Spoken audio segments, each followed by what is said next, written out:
Oke, baiklah. Selamat pagi semuanya. Nama saya Arda Gunung Manaka. Saya dari Prodi Manajemen. NIM saya 127 dari Fakultas Ekonomi Universitas Sarjana Yatata Mahasiswa.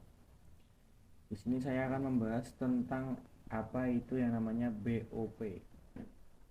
Sebelum kita mengenal lebih jauh BOP, mungkin kita akan mengenali definisi BOP lebih dahulu. Itu sendiri adalah seluruh biaya yang terjadi di departemen produksi yang tidak dapat ditelusuri kepada produk jadi. Jadi BOP itu tidak bisa diketahui langsung dengan melihat produk yang telah jadi. Jadi kita harus tahu di tempat produksinya. Kedua, ada biaya yang dikeluarkan di departemen produksi selain biaya bahan baku dan biaya tenaga kerja langsung. Sifat dan contoh BOP. BOP tidak dapat diidentifikasi secara langsung. Jadi BOP tidak dapat diidentifikasi secara langsung terhadap tiap satuan produk. Disebut juga dengan istilah biaya tidak langsung atau indirect cost. Contoh BOP: bahan penolong indirect materials atau pada metode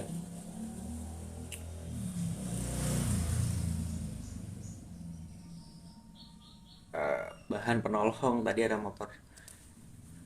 Bahan penolong indirect materials pada metode harga pokok pasaran.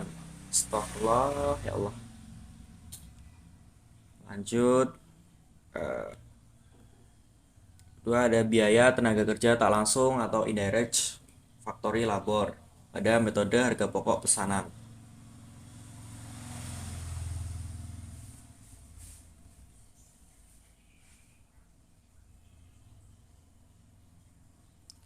Selanjutnya ada asuransi gedung pabrik, terus ada depresiasi gedung pabrik, beban perlengkapan pabrik, dan lain-lain. Selanjutnya kita akan masuk ke studi case-nya. Studi case-nya adalah jika saya adalah seorang pengusaha restoran yang mendapat pesanan 100 dus nasi goreng. Restoran saya memiliki satu aktivitas kelompok, yaitu level produk dengan driver biaya produksi berjalan. Nah, buatlah perincian biaya bahan baku dan tenaga kerja yang dibutuhkan. Hitunglah BOP, total biaya, dan biaya per dus nasi gorengnya. Sebelum kita masuk ke rincian biayanya, kita harus tahu dulu biaya bahan-bahan bakunya dulu. Di sini sebagai contoh saya ambil bahan bakunya beras 50 kg yang harga per kilonya 10.000 dengan total 500.000, minyak goreng 10 liter dengan total 120.000 per liternya 12.000, terus ada bawang merah 2 kg per kilogramnya 25.000 dengan total 50.000, bawang putih 1 kg per kilogramnya 30.000 dengan total 30.000, dan selanjutnya total biaya bahan baku dari semua ini adalah 985.000. Selanjutnya ada biaya tenaga kerja. Sebagai contoh untuk sekelas restoran pada perusahaan, mungkin saya ambil di sini untuk chef satu orang dengan 300 per jobnya 300.000, terus kokinya 2 orang 200 dengan range harga 250.000 per jobnya, jadi total 500.000, terus asisten koki ada satu orang dengan job 200.000, dan total biaya tenaga kerja adalah 1 juta rupiah. Selanjutnya kita masuk ke biaya overhead pabrik atau BOP.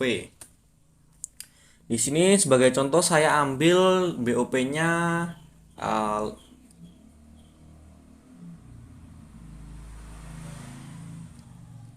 listrik 500.000, gas 300.000, air 200.000, terus depresiasi peralatan 500.000.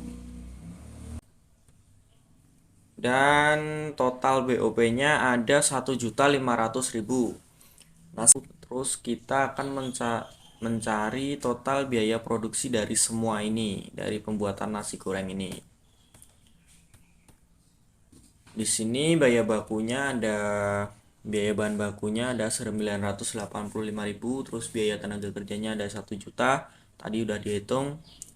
Terus BOP-nya 1.500.000. Jadi total biaya produksi pada pembuatan nasi goreng ini memerlukan biaya 3.485.000. Setelah mengetahui itu, kita hitung biaya per dus nasi gorengnya.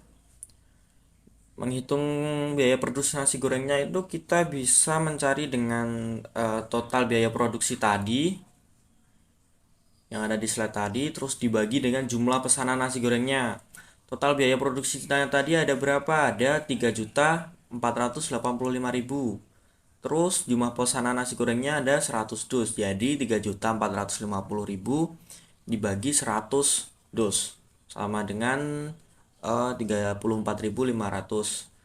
Jadi biaya per dus nasi gorengnya adalah 34.500 rupiah. Nah, cukup sekian penyampaian rincian biaya saya tentang pembuatan 100 dus nasi goreng.